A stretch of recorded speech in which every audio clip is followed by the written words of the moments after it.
Hello everyone and welcome back to my channel where I aim to educate people about the complicated world of real estate in the UK. Let's be honest, this stuff doesn't get taught in schools, college or at uni, so definitely consider subscribing to keep up to date with my new videos. Today I'll be talking about the new Help to Buy equity loan scheme designed by the government to help first-time buyers get on the property ladder in England. I'll discuss the criteria, how it works, and then run through a couple of examples at the end, so be sure to stick around. Let's not waste any more time and dive straight into it. When I say new Help to Buy scheme, what I actually mean and what they should be calling it is the revised scheme, because the government initiative actually started back in April 2013, and the new rules are set to kick in from the 16th of December 2020, which will affect the scheme running from April 2021 till March 2023, after which it will then end completely. There are two new rules with this scheme. Number one, it is only open to first-time buyers, i.e. people who have never owned a property in their life. If you're married or buying with a partner or a friend, this will need to apply to both of you. Previously, it was open to existing homeowners looking to move, or people who had bought in the past, sold, and then didn't own a property at the time of purchasing a property through the Help to Buy scheme. Number two, there will now be regional caps on property prices that you can use the scheme on. Now here's how the Help to Buy equity loan scheme works. You, a first-time buyer, need to have a minimum of 5% deposit saved up. The government will then loan you either up to 20% of the purchase price if you are outside of London, or up to 40% if you're inside London, and the minimum the government can lend is 5%. The rest needs to then be covered by a mortgage, which needs to be at least 25% of the purchase price. These numbers can be mixed and matched to fit that criteria. Does that all make sense? If not, I'll be running through a couple of examples at the end, so stay tuned. The 20% or 40% loan the government gives you is not actually repayable until you either sell your home, pay off your mortgage, or reach the end of your equity loan term. For the first 5 years, the loan is interest-free, and then after that, you will start paying interest on the original loan amount.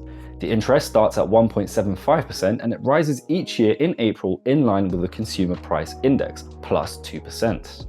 You also pay a monthly management fee of £1 for the life of that equity loan. You can pay off your equity loan in full or at any time, or make smaller payments, but the first payment you ever make towards that equity loan must be at least 10% of what your home is worth at the time, so you'll likely need a professional valuation done by a chartered surveyor to confirm this. The same applies if you sell your home. If the property has gone up or down in price, you pay back the equity loan percentage of the new price, not the original loan amount you took. While the scheme has been very popular since its introduction, many people have criticized it, saying that it has only inflated the price of new homes and that developers have been the main beneficiaries of that uplift. I'm not going to get too deep into that, but you can definitely read around the subject of Help to Buy and form your own opinion whether it's a good scheme or not. Now here's how it all looks in practice. Example 1, the purchase.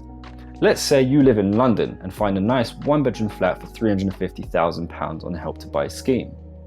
You need a minimum of a 5% deposit, which is £17,500. Because it's in London, the government will lend you up to 40%, which is £140,000. This leaves you with a remaining 55% to cover with a mortgage, which is £192,500. If you have the 5% deposit, then you need to find out whether you can get a mortgage to cover the £192,500. Whilst I always recommend speaking to a mortgage advisor about this, a rough check is to divide £192,500 by 4.6, which tells you the approximate salary that you need to cover that. This can be a combination of two salaries if you're buying with someone else. Example 1, loan fees. For the first 5 years of your equity loan, you pay no interest on the loan itself. You pay £1 management fee a month or £12 a year. You also pay your mortgage every month. I'll call this value M because it will vary from person to person.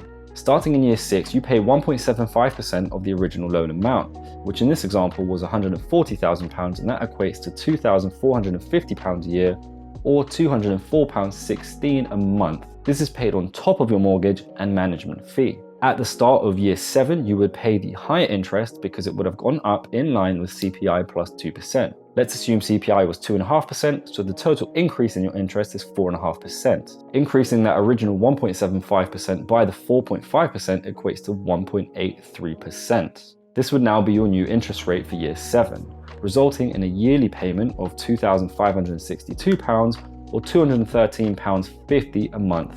This is of course paid on top of your mortgage and management fee. Example 2, the purchase.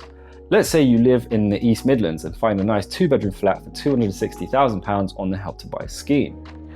Let's say you've worked hard and saved a chunky deposit of £40,000, which is about 15.4% of that property price. Because it's outside of London, the government will lend you up to 20%, which is £52,000.